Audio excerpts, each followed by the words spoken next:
To look at the calls for electoral reforms in Nigeria, we're being joined on the news at 10 by a legal practitioner and senior advocate of Nigeria, Dr. Paul Ananaba. You're welcome to the news at 10. Thank you. Now, the 2019 general elections are not completely done and dusted. At least we still have a few states to complete that. And there are already calls for electoral reforms renting the air. So what does that tell you? First, it shows that, thank you. First, it shows that the 2019 election has not been satisfactorily executed. And I appreciate the patience and understanding of Nigerians to follow through the process. You would have seen that INEC has just said that even the intervention and the coming in of armed personnel into the electoral process was not acceptable to it and all that. So it shows that there is need for reforms. And I will identify areas, I think, quickly, beyond what the INEC chairman has said that the Ninth Assembly should, areas they should go to quickly. I expect that the already passed bill awaiting assent should be recalled so that the president doesn't proceed to sign that, and then we'll begin a fresh process. But it should be recalled, and we should ensure, the National Assembly working with the executive, because it's not just the National Assembly. If there's no political will, there will be no amendment.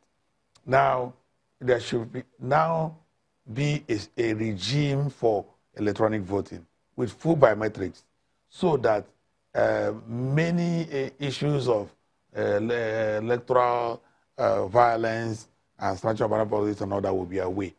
Again, we should remove the regime of PVCs. We don't need that. What we need is national ID card with biometrics. You punch your ID card number, put your biometrics. It can be faulted, and then the voter votes. That way, we relieve all that. We should proceed to the point that if you have an election petition pending, you will not be sworn in to any office. So you don't use the paraphernalia of office to proceed to prosecute elections. Now, we should have a regime where the issue of inconclusiveness is totally minimized. The present law or electoral act where inconclusiveness is measured by the number of names on the voters register is not realistic and it's not right.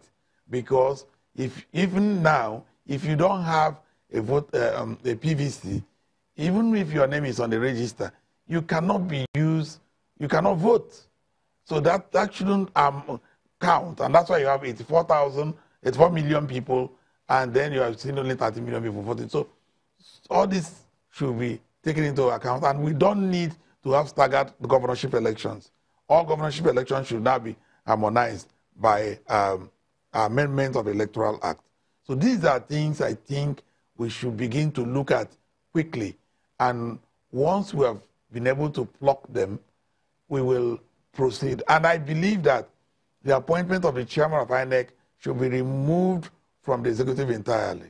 I know you mentioned something about a synergy between the executive and the executive. Some will argue, Dr. Ananaba, if I may come in, some would argue that the 8th Assembly did amend some part of the Electoral Act, but it never saw the light of day because the president did not sign it. So do you think starting early, if the 9th Assembly decides to start early, and all these issues... But if there's no political will, it wouldn't work. It will keep going like a rainbow. So the synergy issues... So in this instance, there should be national interest above party and individual interests. Okay.